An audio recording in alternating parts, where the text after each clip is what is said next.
Hi guys and welcome to Crazy Pepper Revenge. This channel is all about crazy true stories, stuff that happens in real life when things get a little bit messy, people dealing with drama, cheating, lies, breakups, and even revenge. Some stories are wild, some are emotional, but all of them will keep you watching. If you like real talk and real situations, you're in the right place.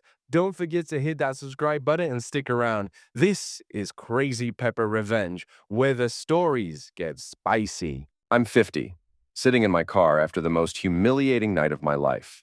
My three sons, Salvador, 29, Franklin, 26, and Damien, 23, threw me a birthday party that was actually a coordinated attack orchestrated by my ex-wife, Bernice. Background: I'm Eugene Wilson, divorced from Bernice 8 years ago after 19 years of marriage. She left me for being boring. Apparently, being a steady provider who comes home every evening isn't exciting enough. For nearly a decade, any conversation with my sons revolved around them needing something: money for unpaid credit cards, bailouts for Franklin's gambling addiction, help with Damien's tuition when Bernice ran out of funds. I've been their ATM while getting treated like garbage. Salvador's mortgage? I pay $1,200 monthly for 3 years. That's $43,200 total. They got a house in a plush neighborhood they couldn't afford, and I quietly covered half the payments. Franklin's gambling habit bailed him out multiple times. $8,000 once, $5,000 another time, plus countless smaller amounts. Damien's college when Bernice couldn't pay, covered tuition and living expenses so he wouldn't have to work. I was living modestly, funneling everything I could spare into keeping them afloat. 3 weeks ago, Salvador called saying they wanted to throw me a 50th birthday party to celebrate my life. I almost dropped the phone. For years, they only called when they needed money. This sounded different, so I swallowed my cynicism and agreed. Maybe they'd finally come around. The party was at a local brewery's event room with 30-plus people. Co-workers, neighbors, friends I'd known for decades. Salvador tapped his glass for a special presentation. They dimmed the lights and fired up a projector. I expected old photos, maybe some corny dad jokes. Instead, Bernice's voice came over the speakers like a documentary narrator. Eugene Wilson, failed husband, failed father, failed man. My face went hot. People laughed at first, thinking it was a comedic roast. But it didn't stop. They showed photos of my old beat-up car, half-finished home projects, every random moment twisted into evidence of my supposed ineptitude. Then came the gut punch, Bernice detailing our sex life for everyone to hear. He never satisfied me. Honestly, I faked it for most of our marriage. That's why I left. I felt more naked than I'd ever been in my life. Friends, neighbors, coworkers stared at me in shock or pity. Some actually laughed. The humiliation was surreal and carefully choreographed. It ended with all three sons announcing they were changing their last names because they'd rather have no father than one who never showed up when it mattered. I kept waiting for someone to say it was an awful prank gone too far. No one did. 30 sets of eyes stared at me. I stood up, cleared my throat, thanked everyone for coming, and walked out. That's how I ended up in my car, engine idling in a parking lot, while my phone blew up with texts about needing my signature for the name change paperwork. I spent the next week in near isolation, taking personal days from work. I sat in my small living room staring at old family photos, feeling 8 years of guilt like I'd somehow let them down. I tried to buy my way back into their lives, covering bills and emergencies even when it was financially crippling me. But after that party, something in me shattered. I made a list of every major payment I'd made for each child. The totals were staggering, tens of thousands of dollars over the years. If they hated me, but at least acknowledged I kept them afloat, maybe I could stomach it. But humiliating me publicly about sexual details? That was the final straw. When Salvador called saying they needed to talk about the name change, I forced myself to sound hurt and defeated. "I'm sorry, Sal." I'm still trying to wrap my head around what happened at the party. He said they were just telling the truth and it wasn't personal. Not personal? I agreed to meet for dinner to sign the documents. They picked an upscale Italian place with $35 pasta dishes, the kind they'd never invite me to unless they expected me to pay. I arrived looking disheveled, wearing a wrinkled shirt, stubble on my cheeks. The hostess directed me to a table where Bernice and all three boys waited. Bernice wore a tight blouse fresh from CrossFit, perfume strong enough to sting your nostrils. I played the broken father perfectly. They laid it on thick about how I'd failed them emotionally, how Bernice was the fun parent, while I was just the wallet. Salvador talked about being uncertain about adult responsibilities, ignoring that I pay half his mortgage. Franklin hammered me about lacking empathy, while I've bailed him out of gambling debts. Damien nodded along about me missing baseball games, while I've covered his tuition. They had perfect revisionist history, casting me as either a stoic tyrant or completely absent. I absorbed it all, lowering my eyes like a father begging forgiveness. Then came the real reason for dinner. They needed my signature on name change documents. I signed everything they wanted, even asking, "Are you sure? Once it's done, there's no undoing it." They nodded firmly. I paid the $200 bill with a generous tip to keep them fooled. But the second I got home, I initiated my real plan. First, I canceled Salvador's $1,200 monthly mortgage transfer, called the bank and placed a stop payment on Damien's tuition check I'd just written, blocked Franklin's number and flagged any suspicious transfers. I wanted to see how quickly their moral high ground crumbled when money was on the line. Less than a week later, the meltdown began. Salvador left 13 voicemails, the last one an enraged rant about foreclosure threats.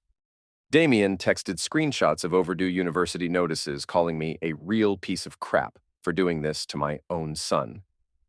Franklin used a friend's phone to leave a voicemail saying if he got jumped by creditors, that was on me. Not one apology for the cruel humiliation. Just demands that I resume being their ATM. I took it further. I gathered screenshots of Franklin's gambling transactions and fired them off to his fiancée Malia from an anonymous email with the subject, "What your fiancé isn't telling you." A few days later, she knocked on my door with tears streaming down her face, asking if the information was real. I simply said, "I'm not going to lie to you. It's the truth." She whispered a shaky thank you and left. From what I heard, she packed her stuff that same day. Good for her. Franklin unleashed a barrage of texts calling me mentally unstable, vindictive, a cold-blooded fool. "Yeah, you bet I'm cold-blooded," I muttered, reading his messages. "Where was your compassion when you humiliated me in front of all my friends?" Bernice's meltdown was the highlight. She spammed my phone about how I needed to fix this, that the boys were in crisis, and I should think of the family's best interest. This from the woman who declared my bedroom skills insufficient for the entire world to hear. The hypocrisy was suffocating.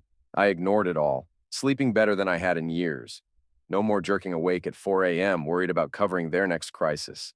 My finances were stable again. I could afford groceries without counting pennies and even scheduled a dentist appointment I'd been putting off. But I wasn't done. I needed final closure. I sent a group text. I want to make amends and figure out a solution. Let's have a proper sit-down at my house this weekend. I'll order Chinese. They all replied within 10 minutes, desperate and probably thinking I was about to cave. On Saturday, I spent the morning tidying my modest two-bedroom bungalow. Originally, Bernice and I had bigger plans for a dream home, but once she found her CrossFit trainer fling, all that went to hell. By noon, they arrived looking haggard. Damien's hoodie was rumpled, eyes bloodshot. Franklin's hair was messy, stubble covering his chin. Salvador had dark circles under his eyes that coffee couldn't mask. I set out Chinese food, General Tso's, beef and broccoli, fried rice, the works. They piled food on plates and sat in my living room like nervous strangers. After 5 minutes of awkward silence, I said, "I have something to show you all." I plugged my laptop into the TV and played their humiliation video back to them. They were forced to watch their own cruelty up close, hearing Bernice's voice mock me while they sat squirming in my living room. Franklin's jaw clenched, face reddening. Salvador stared in horror. Bernice's cheeks flushed deep crimson. Damien's eyes brimmed with tears. When it ended, Bernice asked why I'd shown them that. "Because I wanted to make sure you remember exactly what you did," I said. "That's why we're here today." I retrieved 4 manila folders from a shelf. Salvador's contained records of every mortgage payment, $43,200 total, with a letter explaining I wouldn't seek repayment, but was done. "Your house is your responsibility." His face blanched as he scanned the documents. Franklin's folder had screenshots of every gambling debt I'd covered, plus enrollment in a free online addiction program. "You either show up or you don't, but I won't send another dime." When he accused me of ruining his life by outing him to Malia, I said, "You did that yourself, son." Damien's folder showed all his tuition payments with notice I'd covered this semester so he wouldn't get kicked out midterm. But after that, you're on your own. FAFSA, scholarships, part-time work, figure it out. He looked ready to cry, claiming it wasn't his idea. You stood there, didn't you? You had a choice, and you made it. Bernice's folder contained time-stamped photos of her affair with the CrossFit trainer that started before our divorce. Evidence I'd never submitted to court because I didn't want to drag the kids through mud. She went pale looking at the images. You told them I was to blame for the divorce, I said. You told them I was boring, incompetent in bed. But you left out how you were screwing your trainer long before you filed. The final bombshell. I sold the house I inherited from my folks, the one you all assumed you'd get. It's gone. I have a chunk of money now, and I'm using it for myself. And I filed my own name change. There won't be any Wilson to carry on. You didn't want it, so neither do I. Salvador tried to backtrack. Dad, we never wanted it to come to this. Franklin's voice cracked with anger. You're screwing us over because you're petty about the stupid party. I barked back.